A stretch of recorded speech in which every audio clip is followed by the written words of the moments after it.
রাসূল সাল্লাল্লাহু আলাইহি ওয়াসাল্লাম বলছেন, ওয়ালা তাহাসসু, তোমরা পরস্পর একে অন্যের দোষ ত্রুটিকে উদ্ঘাটন করো না। ওয়ালা তাজাসসু, পরস্পর গোয়েন্দাগিরি করো না। ওয়ালা তাহাসাদু, পরস্পর হিংসায় লিপ্ত হয়েও না। আজকে পুরুষরা যাইবা একটু সচেতন রয়েছে, কিন্তু মা বোনদের দিকে লক্ষ্য করলে দেখা যায় এরা এক একটা ব্যক্তি এক একটা গ্রামের সিসিটিভি, ঠিক কিনা? গ্রামের সিসিটিভি। দেখেন এই মা বোনদের রাস্তা দিয়ে চলছে, কোনো বাড়িতে যদি একটু কানা ঘোষা হয়, তার প্রতিবেশীর বাড়িতে যদি একটু কানা ঘোষা হয়, তাহলে দেখে ছিদ্র আছে কোন দিকে, ছিদ্র দিয়ে লক্ষ্য করে যে ভেতরটাতে কি চলছে একটু দেখার চেষ্টা করি। এরপরে তার পেটের মধ্যে যা কিছু রয়েছে একেবারে যতক্ষণ পর্যন্ত বাংলা ভাষায় ওগলাতে না পারে, বের করতে না পারে, আরো 10 জনের কাছে যদি বলতে না পারে, তাহলে ও ঘুমই পায় না, শান্তিই পায় না, ওর পেটের ভাত হজমই হয় না। পরিস্থিতি এত জঘন্যটা হয়ে গিয়েছে। গীবত একটা অত্যন্ত জঘন্য অপরাধ, কিন্তু এই অপরাধের দিকে লক্ষ্য করলে দেখা যায় প্রায় মানুষই এই জঘন্য পাপের সাথে সম্পৃক্ত। মূলত আমরা আল্লাহকে সত্যিকার অর্থে চিনি না, সত্যিকার অর্থে ভয় করি না, বিধায় আমাদের পরিস্থিতি এরকম। আনাস রাদিয়াল্লাহু তাআলা আনহু বলছেন, খাতাবা রাসূলুল্লাহ সাল্লাল্লাহু আলাইহি ওয়াসাল্লাম, আল্লাহর নবী একটা খুতবা প্রদান করলেন। খুতবাতান মা সামি'তু মিসলাহা কত্তু, এমন খুতবা আমি আর কোনোদিন শুনি নাই।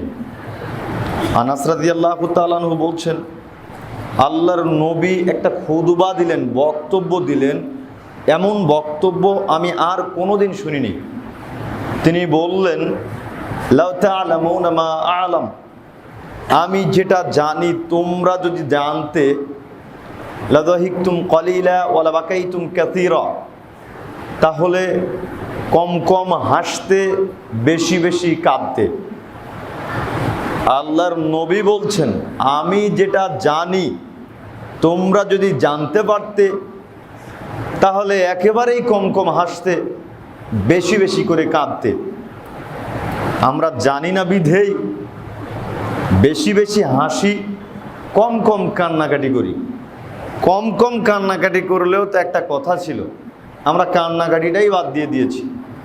আমার মনে হয় পূর্বে একদিন বলছিলাম যে আপনাকে যদি বলা হয় যে আপনি শেষ কবে কান্নাকাটি করেছেন, অনেকেই এমন রয়েছে যারা বলবে আমাদের স্মরণ নেই, কবে কান্নাকাটি করেছি শেষ।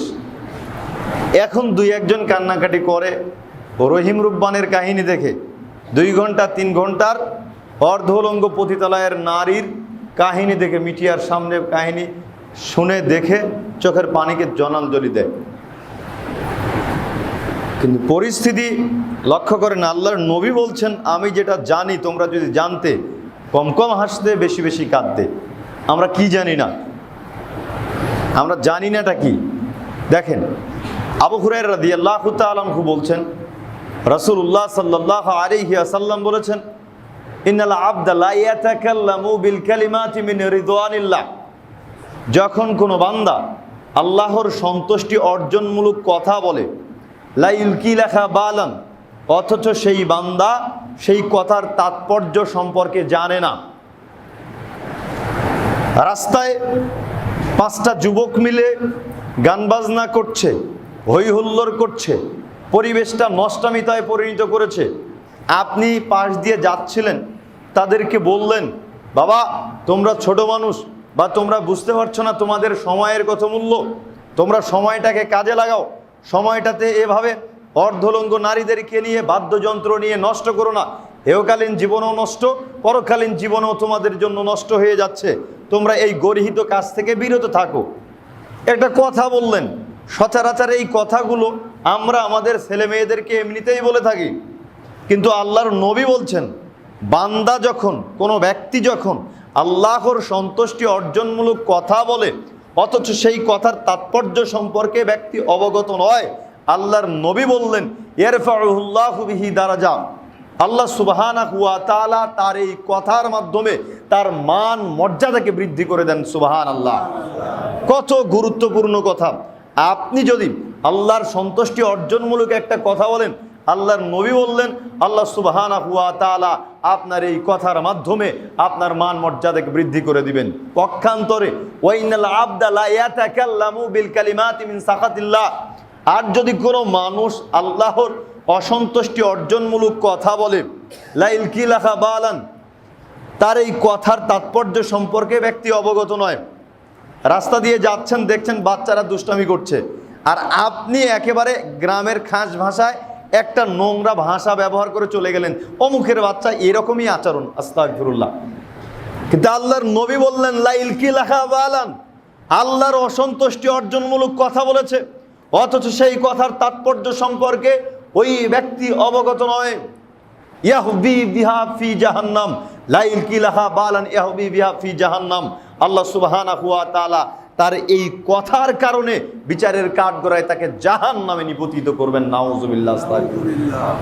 তাহলে চিন্তা করেন, আমরা কি জানি না, আমরা নিজেদের মুখটাকে জিহ্বাটাকেই কন্ট্রোল করতে পারি না, অথচ এই জিহ্বার মাধ্যমে জান্নাত পাওয়া সম্ভব যদি কন্ট্রোলে চালাতে পারি।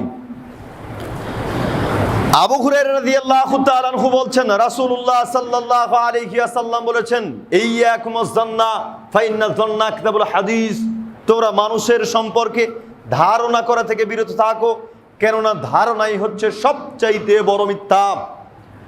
সবচাইতে পৃথিবীর বুকে যত মিথ্যা রয়েছে এর মধ্যে আল্লাহর নবী বললেন ধারণা করা, একজনের সম্পর্কে তোমার ধারণা করবে, এটা হচ্ছে সবচাইতে বড় মিথ্যা।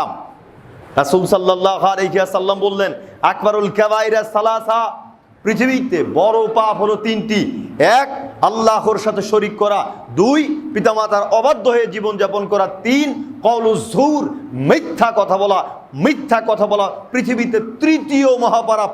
সবচাইতে বড় তিনটা পাপের মধ্যে একটা পাপ হলো মিথ্যা কথা বলা। আল্লাহর নবী অত্র বিবরণীতে বলছেন, ফাইন্না যন্না আকযাবুল হাদিস, তোমরা ধারণা করা থেকে বিরত থাকো, কেননা ধারণাই হচ্ছে সবচাইতে বড় মিথ্যা। অথচ এই ধারণা করতে আমাদের টাকাও লাগে না, বিবেক বুদ্ধিতে 5 সেকেন্ড সময় ব্যয় করা লাগে না। একটু হয়েছে অমুকখানে, একেবারে কি বলে জার্নালিস্টের মতো নিজের যেভাবে মন চাচ্ছে সেভাবেই ব্যাখ্যা করছি। পরিস্থিতি এর ভয়াবহতা কতটুকু আমরা এই চিন্তা ভাবনা করে দেখিনি। এরপরে রাসূল সাল্লাল্লাহু আলাইহি ওয়াসাল্লাম বলছেন, ওয়ালা তাহাসসু, তোমরা পরস্পর একে অন্যের দোষ ত্রুটিকে উদ্ঘাটন করো না। ওয়ালা তাজাসসু, পরস্পর গোয়েন্দাগিরি করো না। ওয়ালা তাহাসাদু, পরস্পর হিংসায় লিপ্ত হয়েও না। আজকে পুরুষরা যাইবা একটু সচেতন রয়েছে, কিন্তু মা বোনদের দিকে লক্ষ্য করলে দেখা যায় এরা এক একটা ব্যক্তি এক একটা গ্রামের সিসিটিভি, ঠিক কিনা?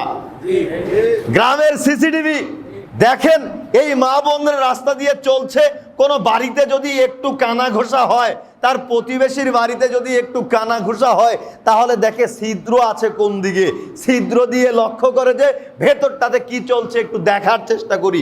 এরপরে তার পেটের মধ্যে যা কিছু রয়েছে একেবারে যতক্ষণ পর্যন্ত বাংলা ভাষায় ওগলাতে না পারে, বের করতে না পারে, আরো 10 জনের কাছে যদি বলতে না পারে, তাহলে ও ঘুমই পায় না, শান্তিই পায় না, ওর পেটের ভাত হজমই হয় না। পরিস্থিতি এত জঘন্যটা হয়ে গিয়েছে। অথচ আল্লাহর নবী বললেন, তোমরা পরস্পর একে অন্যের দোষ ত্রুটিকে উদ্ঘাটন করো না, গোয়েন্দাগিরি করো না, একে অন্যের সাথে হিংসায় লিপ্ত হয়েও না। ওয়ালা তাদাবারু, একে অন্যের সাথে হানাহানিতে শত্রুতাতে লিপ্ত হয়েও না। ওয়ালা তাবাগাদু, একে অন্যের সাথে মারামারিতে লিপ্ত হয়েও না। ওয়াকুনু ইবাদাল্লাহি ইখওয়ানা, সকলেই পরস্পর ভাই ভাই হয়ে জীবনযাপন করো, ভাই ভাই হয়ে জীবনযাপন করো।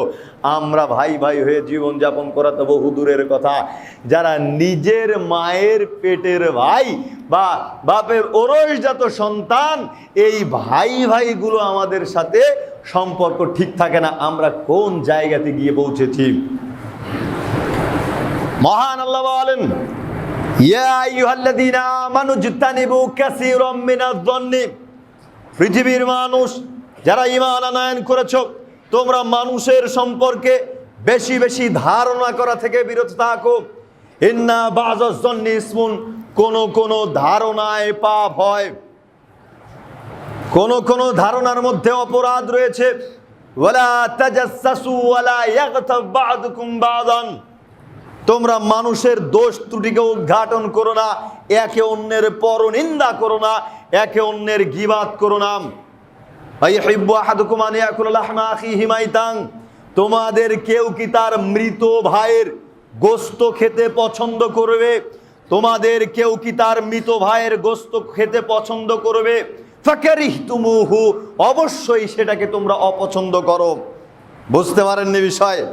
আপনার ভাই মারা গিয়েছে, আপনার ভাই মারা গিয়েছে, সুন্দর করে গোসল দিয়ে কাফনে জড়িয়ে জানাজার জন্য অপেক্ষা করছেন, নির্ধারিত সময় দিয়েছেন, এতটার সময় জানাজা, এতটার সময় জানাজা, আপনি নির্ধারিত সময় দিয়ে অপেক্ষা করছেন। দিনী ভাইরা, মুসলমানেরা একত্রিত হয়ে জানাজা করে দাফন কাফন সম্পূর্ণ করবে, আপনি এই প্রস্তুতি নিয়েছেন। কিন্তু আপনি যদি এই কাজটা করেন তাহলে কেমন হয় একটু ভাবেন তো। আপনি দাফন কাফন দেওয়ার জন্য কাফনের কাপড় দিয়ে সুন্দর করে আতর দিয়ে সুগন্ধ দিয়ে সাজিয়েছেন, সাজানোর পরে আপনি গিয়ে আপনার মৃত ভাইয়ের গোশতগুলো এভাবে খাবলে খাবলে ছিঁড়ে ছিঁড়ে খাচ্ছেন, তাহলে পরিবেশটা কেমন হয়? আল্লাহ তাআলা এই কথাটি বলছেন, তোমরা পরস্পর দোষ ত্রুটিকে উদ্ঘাটন করো না, পরস্পর একে অন্যের গীবত করো না। তোমরা কি কেউ পছন্দ করবে তোমাদের মৃত ভাইয়ের গোশতকে ছিঁড়ে ছিঁড়ে খাওয়ার জন্য? ফাকারিহতুমুহু, অবশ্যই তোমরা সেটাকে অপছন্দ করবে। যেমনি ভাবে মৃত ভাইয়ের গোশত খাওয়া আপনি আমি পছন্দ করি না, অপছন্দ করি, ঘৃণা করি, ঠিক তেমনি ভাবে আপনি আমার গীবত করবেন, আমি আপনার গীবত করব, বা আপনি কারো গীবত করবেন, ঠিক তেমনটাই আপনাকেও অপছন্দ করতে হবে, তেমনটাই আপনাকে অপছন্দ করতে হবে। এরপরেও আল্লাহ তাআলা বলছেন, আত্তাকুল্লাহ, তোমরা আল্লাহকে ভয় করো, নিশ্চয়ই আল্লাহ তাআলা তওবা গ্রহণকারী, পরম দয়ালু। আপনি এতদিন কি করেছেন না করেছেন এটা দেখার বিষয় নয়, এখন আপনি ভুল স্বীকার করে আল্লাহ তাআলার নিকট তওবা করবেন, ক্ষমা প্রার্থনা করবেন। আল্লাহ চাইলে ক্ষমা করতে পারেন, আবার নাও পারেন। পরবর্তীতে বলছি, মহান আল্লাহ বলেন, ওয়াইলুল লিকুল্লি হুমাযাতিল লুমাযা, ধ্বংস নিশ্চিত এমন প্রত্যেক ব্যক্তির জন্য যাদের ক্ষমতা রয়েছে, সামনে থেকে গালিগালাজ করে, ক্ষমতা রয়েছে, লাঠির জোর রয়েছে, পাওয়ার রয়েছে।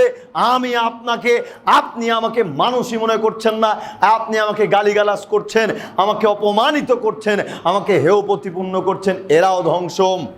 ক্ষমতা নেই, কোনো পাওয়ার নেই, কোনো লাঠি নেই, কিন্তু গোপনে অগোচরে রাতের অন্ধকারে আমি আপনার জন্য বদনাম করছি, গীবত করছি, এই শ্রেণীর মানুষও ধ্বংস।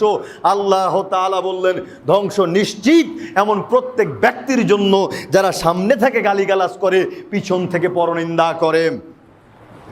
আজকে আমি আলোচনার শুরুতে প্রথমেই বললাম যে গীবত এমন একটা অপরাধ, যেই অপরাধের সাথে আমরা প্রত্যেকটা মানুষই সম্পৃক্ত। আমরা প্রত্যেকটা মানুষই এই গীবত থেকে বাঁচার জন্য চেষ্টা করি না। কিসের পরহেজগার মানুষ, কিসের ইমাম মানুষ, কিসের চেয়ারম্যান মেম্বার, সকলেই গীবতের সাথে জড়িয়ে পড়ে রয়েছি। অথচ আল্লাহ তাআলা বলছেন, ইয়া আইয়ুহাল্লাযীনা আমানু লা ইয়াসখার কওমুন মিন কওমিন, হে ঈমানদারগণ, হে ঈমানদারগণ, তোমরা এক মুমিন সম্প্রদায় যেন আর এক মুমিন সম্প্রদায়ের উপহাস না করে। আসা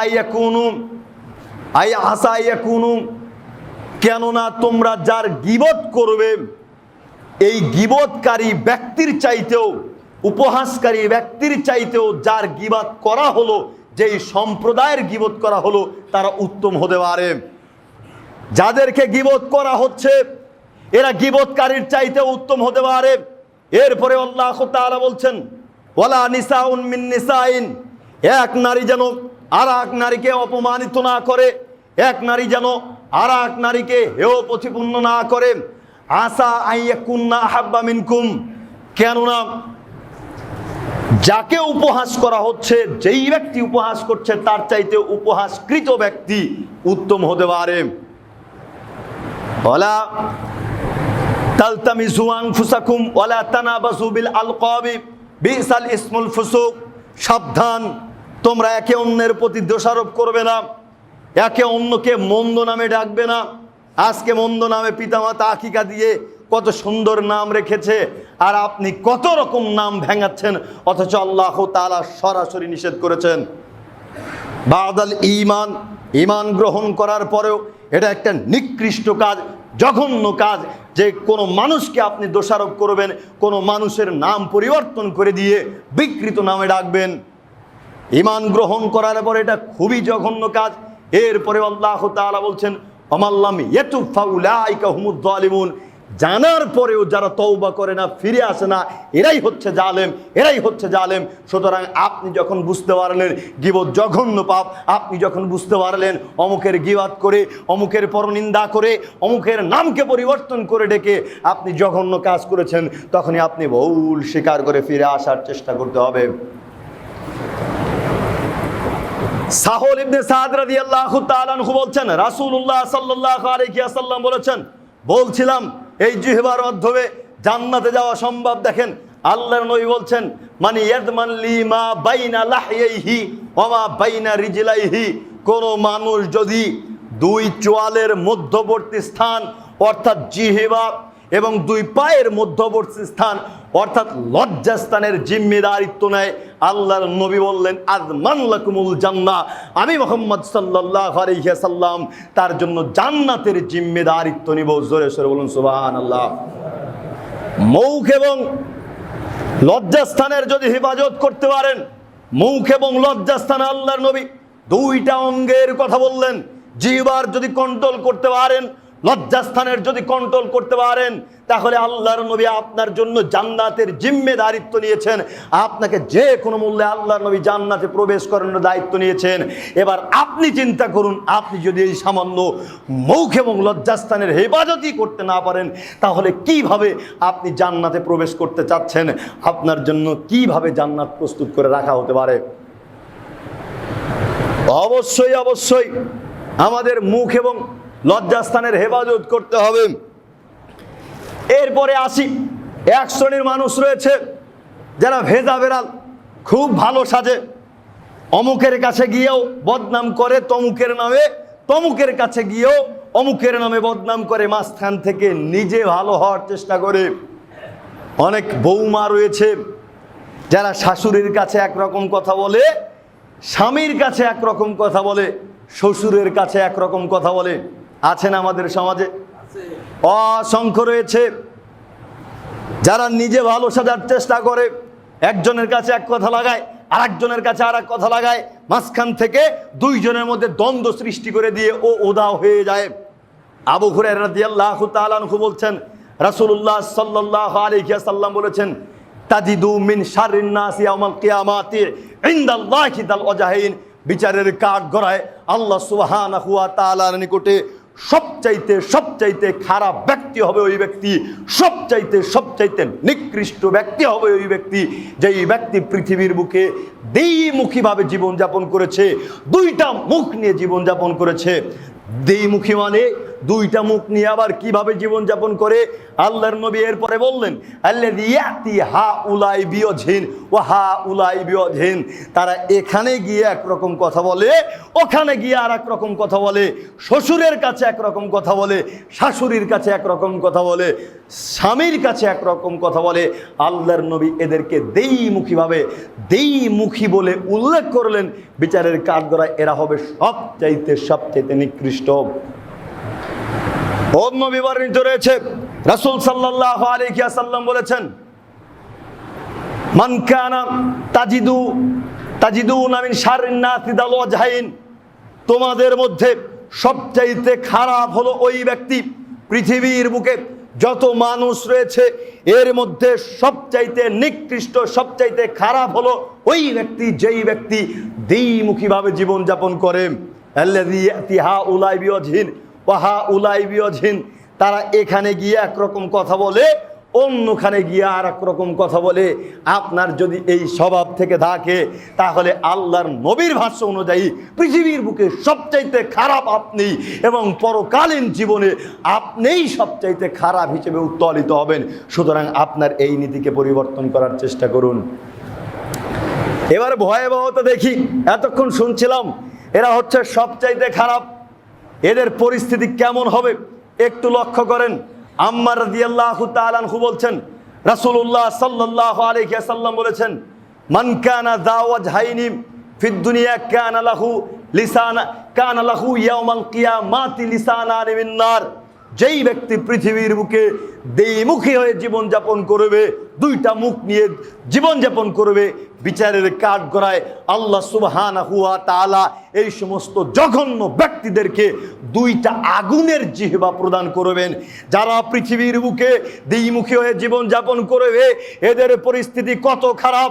এরা পৃথিবীর বুকে সবচাইতে নিকৃষ্ট মানুষ, কিয়ামতের দিন সবচাইতে খারাপ ব্যক্তি হিসেবে উত্তোলিত হবে।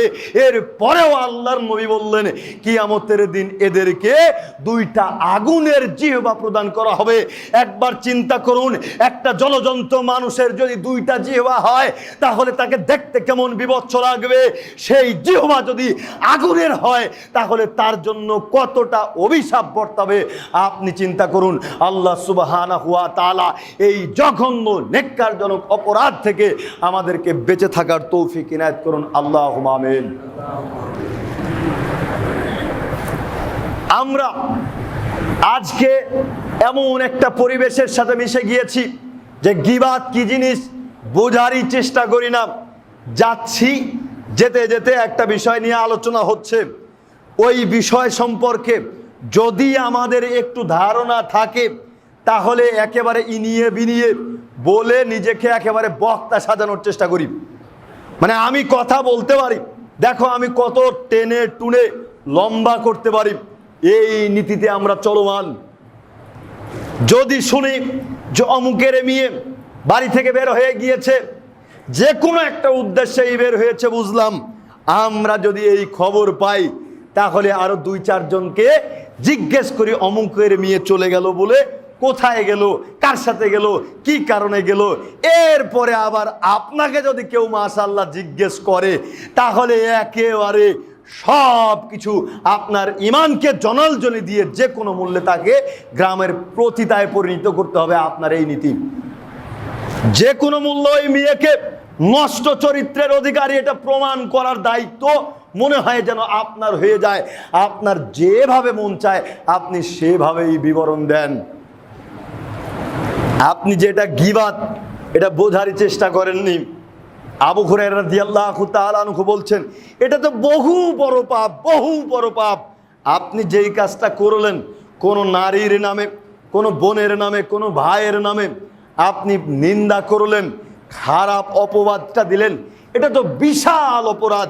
দেখেন আল্লাহর নবী বলছেন, আবু হুরায়রা রাদিয়াল্লাহু তাআলা আনহু থেকে হাদিসটি বর্ণিত, আল্লাহর নবী এসে বলছেন, আতাদরুনা মাল গীবা, সঙ্গী সাথী তোমরা কি জানো গীবাত কি জিনিস? তোমরা কি জানো পরনিন্দা কি জিনিস?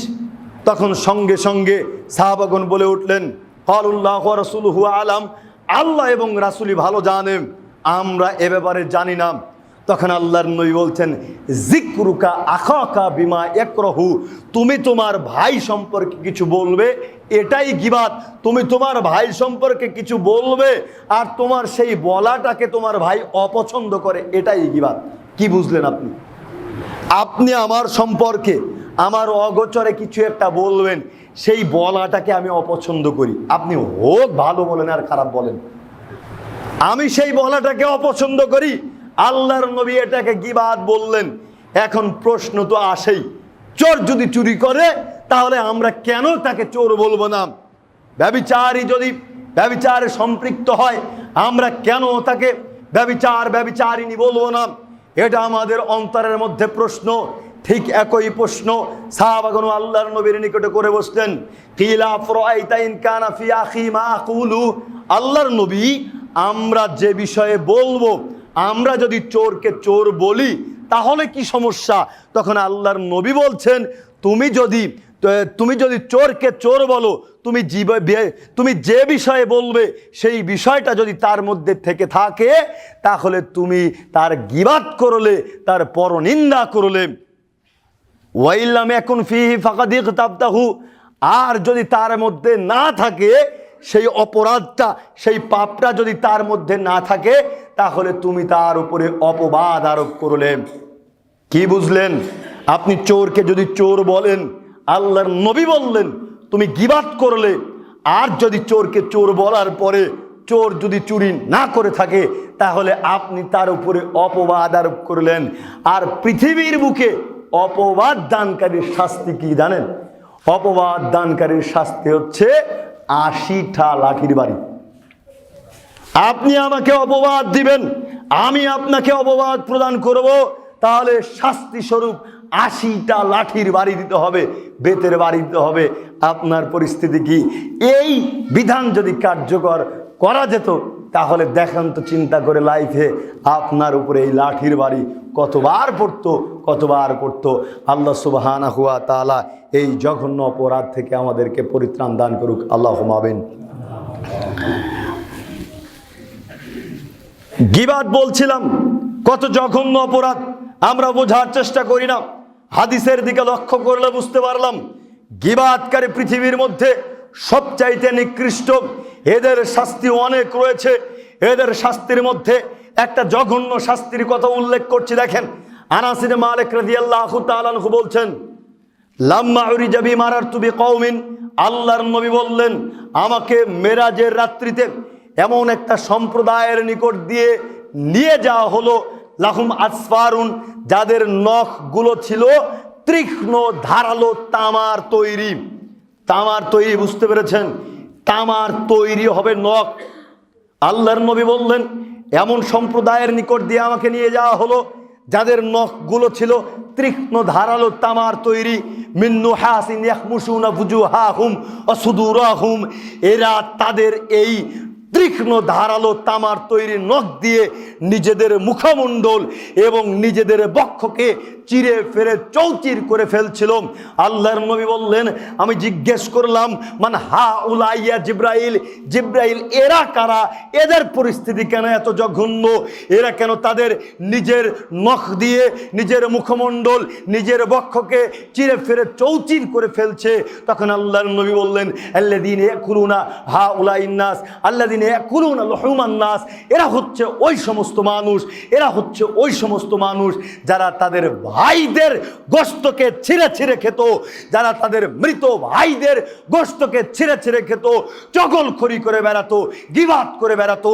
আপনি গীবাত করলেন মানে আপনার মৃত ভাইয়ের গোশত খাবলে খাবলে ছিঁড়ে ছিঁড়ে খেলেন। আল্লাহর নবী এদের সম্পর্কে বললেন এরা বিচারের কাঠগড়ায় তাদের নিজেদের মুখমণ্ডল নিজেদের বক্ষকে চিরে ফেরে চৌচির করে ফেলবে। জোরে সরে বলুন নাউজুবিল্লাহ।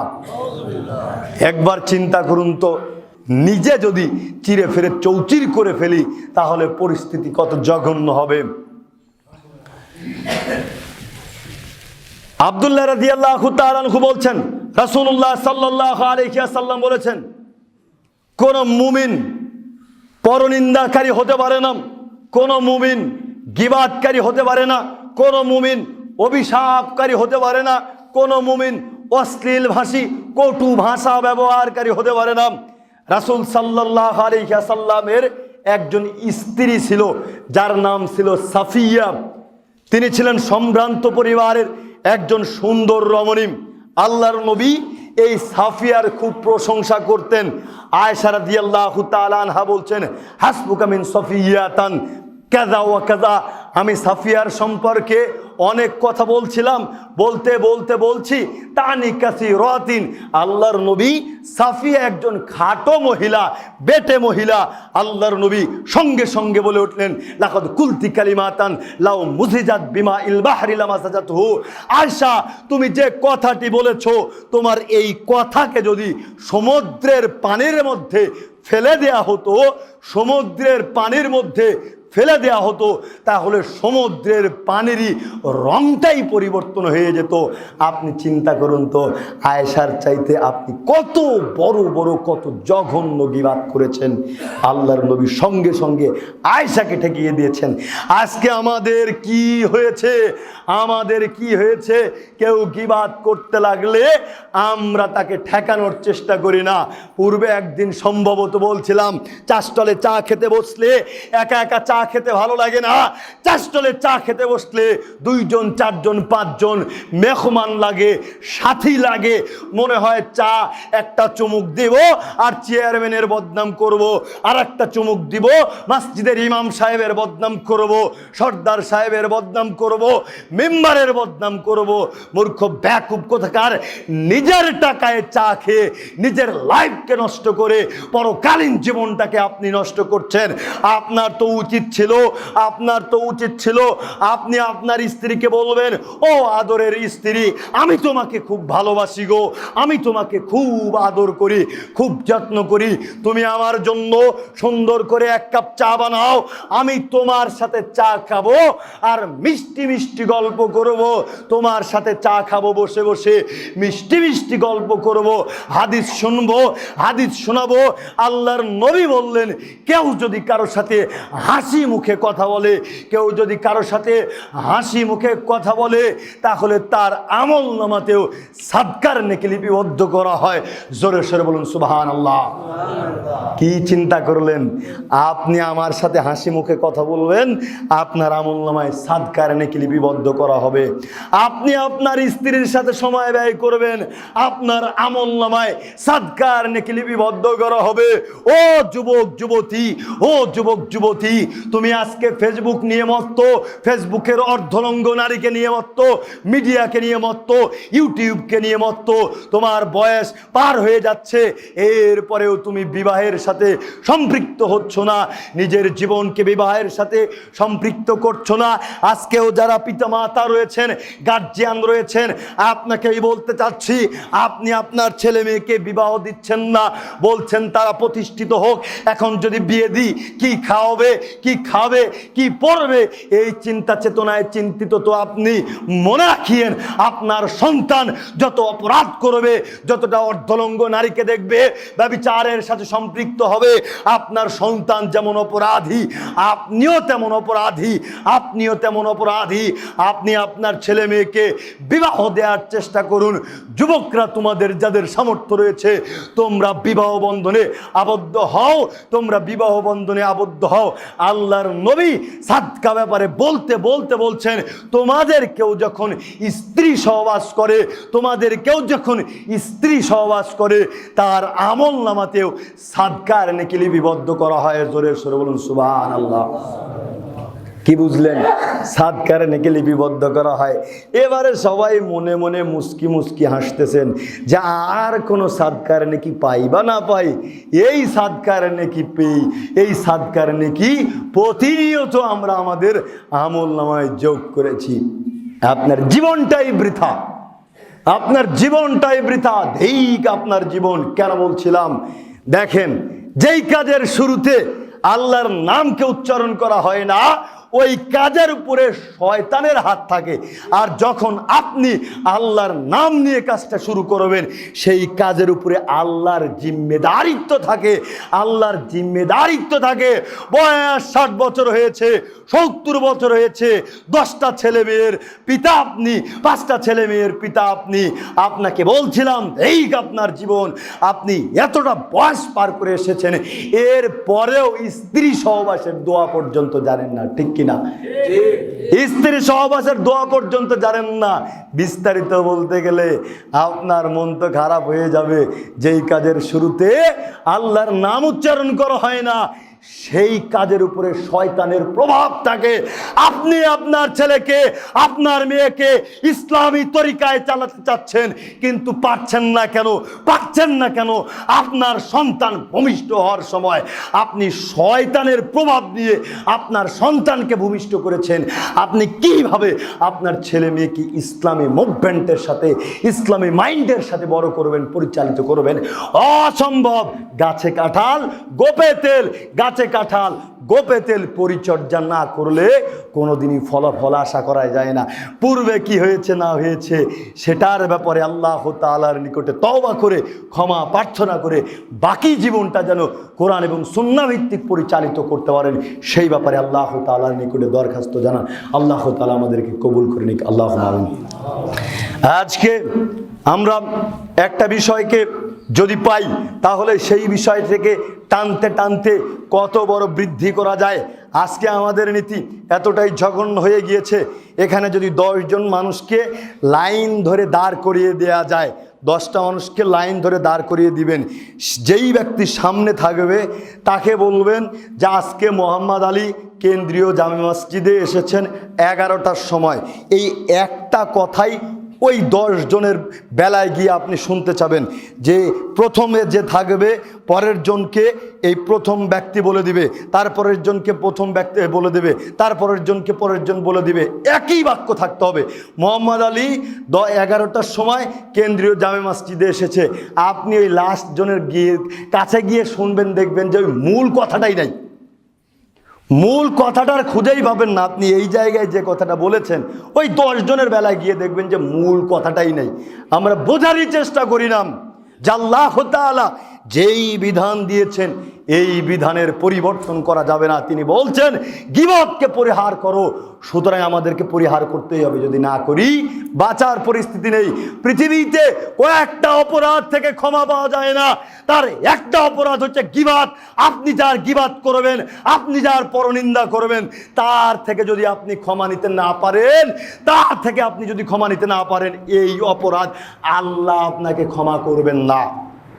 আপনি যদি দেশের মাটিতে কারো বদনাম করে যান, বদনাম করে গিয়ে এবারে হজ্জে গিয়ে কাবা ঘরের গিলাফ ধরে কান্নাকাটি শুরু করে দিলেন, আল্লাহ অমুকের গীবত করেছি গো, তমুকের মেয়ে সম্পর্কে নিন্দা করেছি, আল্লাহ তুমি মাফ করো, আল্লাহ তুমি মাফ করো। আল্লাহ এই পাপ মাফ করবেন না। আল্লাহ যদি এই পাপ মাফ করেন তাহলে আল্লাহ জুলুমকারী, আর কোশ্চিন কালেও আল্লাহ জুলুমকারী নন, কোশ্চিন কালেও আল্লাহ জুলুমকারী নন। আমি আমার সম্মানকে আপনাদের জন্য হালাল করে দেই নাই যে আপনারা আমার সম্পর্কে যা ইচ্ছা তাই বলবেন, আপনিও আপনার সম্মানকে ইজ্জতকে হালাল করে দেন নাই যে যার ইচ্ছা সে তার মনের মতন করে বলবে। এটা নয়, যার যার সম্মান তার তার কাছে, যার যার ইজ্জত তার তার কাছে। সুতরাং আল্লাহ তাআলা এখতিয়ার দিয়েছেন নিজের সম্মানকে হেফাজত করার। আপনি যদি আমার সম্মানের সিটা ফোটা ত্রুটি করেন, এই অপরাধ থেকে ক্ষমা নিতে হলে আমার কাছ থেকেই ক্ষমা নিতে হবে, যার গীবত করবেন তার কাছ থেকেই ক্ষমা নিতে হবে। সুতরাং সাবধান এবং সতর্কতা অবলম্বন করুন। দেখেন রাসূলুল্লাহ সাল্লাল্লাহু আলাইহি ওয়াসাল্লাম মানুষের গীবত করা তো বহু দূরের কথা, আল্লাহর নবী আপ্রাণ চেষ্টা করেছেন অন্যের দোষ ত্রুটিকে ঢেকে রাখার জন্য, অন্যের দোষ ত্রুটিকে ঢেকে রাখার জন্য আল্লাহর নবী আপ্রাণ চেষ্টা করেছেন। বুরাইদা রাদিয়াল্লাহু তাআলা আনহু বলছেন, যা মাইজরি মালিক আল্লাহর নবীর নিকটে আসলেন, বলে উঠলেন তখারনি, আল্লাহর নবী আমাকে পবিত্র করুন। ওই হাকা, আল্লাহর নবী বললেন তুমি ফিরে যাও, আক্ষেপ, ইরজি ফাস্তাগফিরুল্লাহ ওয়া তুব ইলাইহি, তুমি আল্লাহর নিকট তওবা করো, ক্ষমা প্রার্থনা করো। মাইজরি মালিক আল্লাহর নবীর নিকটে এসে বলছেন আল্লাহর নবী আমাকে পবিত্র করুন। আল্লাহর নবী বিষয়টা বুঝতে পারলেন, তখন আল্লাহর নবী বললেন ওই হাকা ইরজি ফাস্তাগফিরুল্লাহ ওয়া তুব ইলাইহি, তোমার জন্য আফসোস, তুমি ফিরে যাও, আল্লাহর নিকট তওবা করো, ক্ষমা প্রার্থনা করো। ফারাজা গায়রা বাঈদিন, মাইজরি মালিক কিছু দূরে গেলেন, যাওয়ার পরে পুনরায় ফিরে আসলেন। আসার পরে আল্লাহর নবীকে বলছেন, হে আল্লাহর নবী তখারনি, আমাকে পবিত্র করুন। তখন আল্লাহর নবী বললেন তুমি ফিরে যাও, আল্লাহ তাআলার নিকট তওবা করো, ক্ষমা প্রার্থনা করো। এভাবে পুনরায় আল্লাহর নবী ফিরিয়ে দিলেন। মাইজরি মালিক যখন চতুর্থবারে আসলেন তখন আল্লাহর নবী বললেন ফিমা উতাহিরুকা, হে মাইজরি মালিক আমি তোমাকে কি অপরাধ থেকে কি পাপ থেকে পবিত্র করব। তাহলে আল্লাহর নবী চারবার মাইজরি মালিককে ফিরিয়ে দিলেন, 3 বার ফিরিয়ে দিলেন।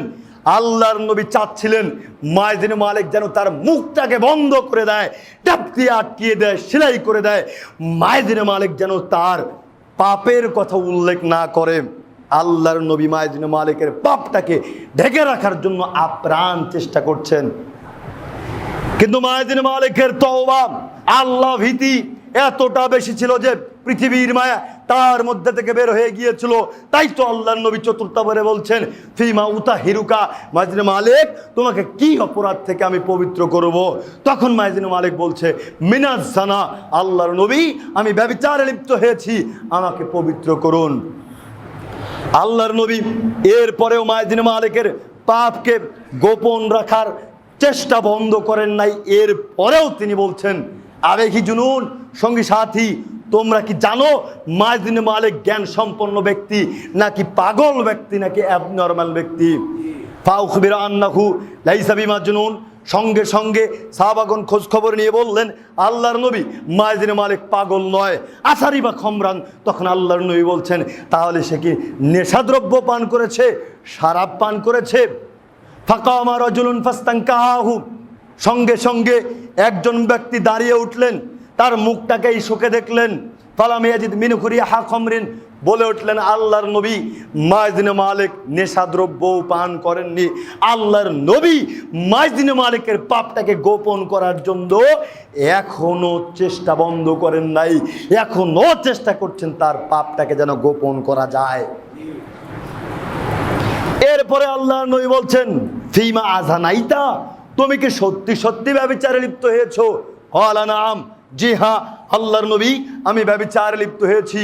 ফাআমারা বিহি ফারুজিমা, আল্লাহর নবী তাকে রজম করার নির্দেশ প্রদান করলেন। প্রথমে 4 বারের বেলায় আল্লাহর নবী শুনতে চাইলেন তার অপরাধ কি, এরপরে তাকে পাগল প্রমাণ করার চেষ্টা করলেন, এরপরে তাকে নেশাদ্রব্য প্রমাণ করার চেষ্টা করলেন। কিন্তু বলছিলাম যে মায়েজ ইবনে মালিকের তওবা এত বেশি ছিল যে পৃথিবীর মায়া তার মধ্যে থেকে বের হয়ে গিয়েছিল। যে কোনো মূল্যে আল্লাহর সন্তুষ্টি, আল্লাহর ক্ষমা পাওয়ার জন্য মায়েজ ইবনে মালিক প্রস্তুত ছিলেন, তৈরি হয়েছিলেন। ফালাবিথু ইয়াউমাইনি ওয়া সালাসাতান, ঘটনার 2 দিন অথবা 3 দিন পর আল্লাহর নবী সাহাবীদের সম্মুখে আসলেন। সাহাবাগণ বলতে থাকলেন, আলোচনা করছিলেন একে অপরের সাথে। কেউ বলছেন মায়েজ ইবনে মালিকের ক্ষমা হয়ে গিয়েছে, কেউ বলছে মায়েজ ইবনে মালিক ধ্বংস হয়ে গিয়েছে। আল্লাহর নবী বললেন, আস্তাগফিরুল মায়েজ ইবনে মালিক, তোমরা মায়েজ ইবনে মালিকের জন্য আল্লাহর নিকট তওবা করো, ক্ষমা প্রার্থনা করো। লাকাত তাবা তাওবাতান লাউ কুসিমাত বাইনা উম্মাতিন, কেননা মায়েজ ইবনে মালিকের তওবা এত বেশি ছিল, তার তওবা যদি সমস্ত উম্মাতের মধ্যে বন্টন করে দেয়া হতো, সমস্ত উম্মাতের মধ্যে ভাগ করে দেয়া হতো, এরপরেও প্রত্যেকটা উম্মাতের জন্য নাজাত পাওয়ার জন্য যথেষ্ট হয়ে যেত। সুবহানাল্লাহ। কি বুঝলেন? আল্লাহর নবী বললেন মায়েজ ইবনে মালিকের তওবা সমস্ত উম্মাতের মধ্যে বন্টন করে দেয়া হলে সবার জন্য যথেষ্ট হয়ে যেত, তারপরেও মায়েজ ইবনে মালিককে হত্যা করতে হয়েছে। কি কারণে? ব্যভিচার করার কারণে। কোন বিবাহিত নারী পুরুষ যদি ব্যভিচারে লিপ্ত হয় তাহলে তাকে হত্যা করতেই হবে, হত্যা করতেই হবে, তার বাঁচার পরিস্থিতি নেই। হোক সেই ব্যক্তি যতই পরেজগার, হোক সেই ব্যক্তি যতই ইমানদার, এর পরেও তাকে হত্যা করতেই হবে। মায়েজ ইবনে মালিকের যে মনিব ছিল হুজ্জাল, ইয়াজিদ বিন নুমাইম রাদিয়াল্লাহু তাআলা আনহু বলছেন, আন্না মা'i সানাতান নবী সাল্লাল্লাহু আলাইহি ওয়াসাল্লাম, মায়েজ ইবনে মালিক আল্লাহর নবীর নিকটে আসতেন। ফাকার ইনদাহু 4 মাররাতানি, 4 বার ব্যভিচারের স্বীকারোক্তি প্রদান করলেন। ফাআমারা বিরজমিহি, আল্লাহর নবী তাকে রজম করার নির্দেশ প্রদান করলেন। ওয়াকাল আলী হাজ্জাল, মায়েজ ইবনে মালিকের যে মনিব ছিল হাজ্জাল, যেই হাজ্জাল এই অপকর্মটা দেখতে পেয়েছিল, সেই হাজ্জালকে আল্লাহর নবী বললেন, লাউ সাতারতাহু বিসাউবিকা কানা খায়রান লাকা, হাজ্জাল তুমি যদি এই ব্যাপারটা কাপড় দিয়ে ঢেকে রাখতে, গোপন রাখতে, সেটা তোমার জন্য কতই না মঙ্গলকর হতো। আপনি একজনের পাপ সম্পর্কে জানতে পারলেন, তাহলে এই পাপটা গোপন করলে আপনার উপকারিতা কি? আপনি কাকে বললেন না? যারা পাপ কর্মে লিপ্ত হয়েছে আপনি তাদেরকে বুঝান, ভাই সাহেব যে কাজটা করছো এটা ঠিক নয়। ছেলেমেয়েরা যখন যখন অপরাধ সংগঠিত করে আপনি তাদেরকে কাছে ডেকে তাদেরকে সতর্ক করতে পারেন, আপনি কেন আর একজনের কাছে বলতে গেলেন? আপনি কেন মিডিয়ার কাজ করতে গেলেন? আপনি কেন গোয়েন্দাগিরি করতে গেলেন? আল্লাহর নবী বলছেন, দেখেন, মান নাফসা আন মুমিনিন কুরবাতান মিন কুরাবিদ দুনিয়া, কোন মানুষ যদি কোন মুমিন ব্যক্তির বিপদ থেকে একটা বিপদকে দূর করে দেয়, নাফসাল্লাহু আনহু কুরবাতান মিন কুরাবি ইয়াউমুল কিয়ামা, তাহলে আল্লাহ তাআলা ওই ব্যক্তির বড় একটা বিপদকে কিয়ামতের দিন দূর করে দেবে। সুবহানাল্লাহ। আপনি যদি পৃথিবীর বুকে কারো বিপদ দূর করে দেন, কিয়ামতের দিন আল্লাহ তাআলা আপনার বিপদকে দূর করে দিবেন। ওমান ইয়াসাররা আলা মুসিরিন, আপনি যদি পৃথিবীর বুকে কাউকে সাহায্য সহযোগিতা করে অভাবকে দূর করে দেন, আল্লাহর নবী বললেন, ইয়াসারাল্লাহু আলাইহি ফিদ দুনিয়া ওয়াল আখিরা, আল্লাহ সুবহানাহু ওয়া তাআলা ওই ব্যক্তির দুনিয়া এবং আখিরাতের অভাবকে দূর করে দেবেন। সুবহানাল্লাহ। ওমান সাতারা মুসলিমান, কোন মানুষ যদি কোন মানুষের দোষ ত্রুটিকে ঢেকে রাখে, আগলে রাখে, গোপন করে, সাতারাহুল্লাহু ফিদ দুনিয়া ওয়াল আখিরা, আল্লাহ সুবহানাহু ওয়া তাআলা ওই ব্যক্তির দোষ ত্রুটিকে ঢেকে রাখবেন দুনিয়া এবং আখিরাতে। এরপরে আল্লাহর নবী বলছেন, আল্লাহু ফি আউনিল আবদি মা কানাল আবদি ফি আউনি আখি, মনে রেখো আল্লাহ তাআলা তোমাদেরকে ততক্ষণ পর্যন্ত সাহায্য সহযোগিতা করবে যতক্ষণ পর্যন্ত তোমরা তোমাদের ভাইদেরকে সাহায্য সহযোগিতা করবে। আলহামদুলিল্লাহ, খুব ভালোবাসেন আপনারা। আমাকে মেসেজ করছিলেন যে আমাদের মধ্যে মিল নেই, একজন আর একজনকে দেখতে পারে না, অনেক অপশক্তি আমাদেরকে গ্রাস করে নিচ্ছে, আমরা মুসলমানরা নির্যাতিত হচ্ছি। আপনি নির্যাতিত হচ্ছেন কেন? এই শেষের অংশটুকুই আপনার সলিউশন। আল্লাহর নবী বললেন, আল্লাহু ফি আউনিল আবদি ওয়া কানাল আবদু ফি আউনি আখি, ততক্ষণ পর্যন্ত আল্লাহ তোমাদেরকে সাহায্য সহযোগিতা করবে যতক্ষণ পর্যন্ত তোমরা তোমাদের ভাইদেরকে সাহায্য সহযোগিতা করবে। আজকে অনেক সম্পদ আপনার বাড়ির নিকটে ছাউনি তুলে এক প্রতিবেশী বসবাস করছে, তার বাড়িতে খাবার নেই, আপনি কোনো দিন দেখার চেষ্টা করলেন না সে আমার প্রতিবেশীটা কি খাচ্ছে, তাকে একটু সাহায্য সহযোগিতা করি, এই চিন্তা আপনি করলেন না।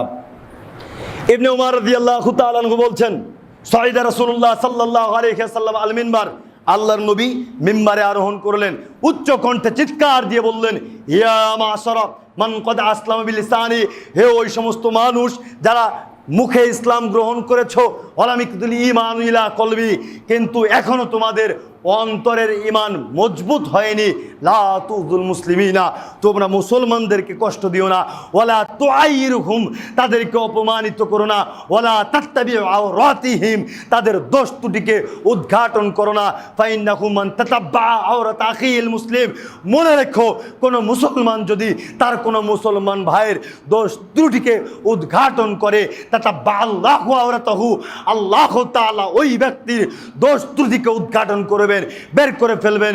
ওমান তাতাব্বা আল্লাহু আওরাতাহু, আর আল্লাহ তাআলা যদি কারো দোষ ত্রুটিকে উদ্ঘাটন করে তাহলে সেই ব্যক্তি উটের আওদার মধ্যে লুকিয়ে থাকলেও এরপরে আল্লাহ তাআলা ওই ব্যক্তিকে অপমানিত করবেন, যে কোনো মূল্যে তাকে অপমান করেই ছাড়বেন। সুতরাং আপনি চিন্তা করুন, আপনি সম্মানিত নাকি আপনি অপমানিত, এটা আপনাকেই ডিসাইড করতে হবে। আপনি যদি আপনার মুসলমান ভাইদেরকে হেফাজত করেন, আল্লাহ আপনাকে হেফাজত করবে, আর আপনি যদি কোনো মুসলমান ভাইয়ের মান সম্মান নিয়ে খেলতামাশা করেন, আল্লাহ তাআলা আপনার মান সম্মান নিয়ে খেলতামাশা করবে। সময় শেষের দিকে চলে এসেছি, আর একটা গুরুত্বপূর্ণ হাদিস দেখেন, রাসূল সাল্লাল্লাহু আলাইহি ওয়াসাল্লাম বলছেন, মান রাদ্দা আন ইরদা আখিহি, কোন মানুষ যদি কোন মানুষের অপমানিত হওয়া থেকে রক্ষা করে, আমি একজনকে পরনিন্দা করছি, গালিগালাজ করছি, আপনি মাঝখান থেকে এসে বলছেন, মোহাম্মদ আলী ভাই সাহেব আপনি কাজটা ঠিক করছেন না, এই গিবাত করাটা ঠিক হচ্ছে না, আপনি তাকে গালিগালাজ করছেন, গালিগালাজ করাটা ঠিক হচ্ছে না। তখন আমি ভাবলাম, বুঝলাম যে হ্যাঁ আসলেই তো গিবাত করা ঠিক হচ্ছে না। আমি চলে গেলাম, আমি যাকে গালিগালাজ করছিলাম আপনি তার সম্মানটা রক্ষা করলেন। আল্লাহর নবী বললেন, মান রদ্দাম আন ইরদি আখিহি রাদ্দাল্লাহু আন ওয়াজহিহিন নার ইয়াউমাল কিয়ামাতি। আল্লাহ সুবহানাহু ওয়া তাআলা এই ব্যক্তিকে, যেই ব্যক্তি তার ভাইকে অপমানিত হওয়া থেকে রক্ষা করলো, বিচারের কাঠগড়ায় ওই ব্যক্তির মুখমণ্ডলকে জাহান্নামের আগুন থেকে রক্ষা করবেন। সুবহানাল্লাহ। শুধুমাত্র তার ভাইকে অপমানিত হওয়া থেকে রক্ষা করার জন্য। ইবনে আব্বাস রাদিয়াল্লাহু তাআলা আনহু বলছেন, রাসূল সাল্লাল্লাহু আলাইহি ওয়াসাল্লাম দুটা কবরের পাশ দিয়ে অতিক্রম করছিলেন, অতঃপর বলে উঠলেন, ইন্নাহুমা লা ইউআযিবানি, এই দুইটা কবরে শাস্তি প্রদান করা হচ্ছে, তবে ওমা ইউআযিবানি ফি কাবীর, বড় কোনো অপরাধের জন্য শাস্তি দেওয়া হচ্ছে না। আম্মা আহাদুহুমা, তাদের একজনের কবরে শাস্তি দেওয়ার কারণ হলো লা ইয়াস্তাতিরু মিনাল বাউলি, তারা পেশাব থেকে অসতর্ক থাকতো, পেশাব থেকে অসতর্ক থাকতো। আমি আপনাদেরকে পূর্বের জমায় বলেছি, আপনার ছেলে মেয়ে যদি এখনো বলে যে কাপড় ঠিক নেই, তাহলে তাড়াতাড়ি তাকে ডাক্তার নিয়ে গিয়ে ট্রিটমেন্ট করিয়ে মসজিদে নিয়ে আসার চেষ্টা করেন, আর না পারলে লাঠি হাতে উঠিয়ে নিয়ে পিটিয়ে সালাত আদায় করান।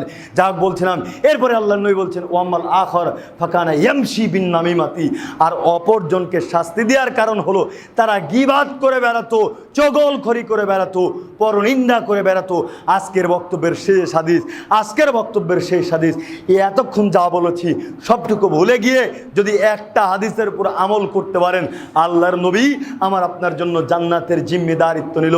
উবাদ ইবনে সামিত রাদিয়াল্লাহু তাআলা আনহু বলছেন, রাসূলুল্লাহ সাল্লাল্লাহু আলাইহি ওয়াসাল্লাম বলেছেন, আজমানুলি সিত্তা মিন আনফুসিকুম, তোমরা যদি আমার থেকে 6টা বিষয়ের জিম্মেদারিত্ব নাও, আজমান লাকুমুল জান্নাহ, তবে আমি মুহাম্মদ সাল্লাল্লাহু আলাইহি ওয়াসাল্লাম তোমাদের জন্য জান্নাতের জিম্মেদারিত্ব নিব।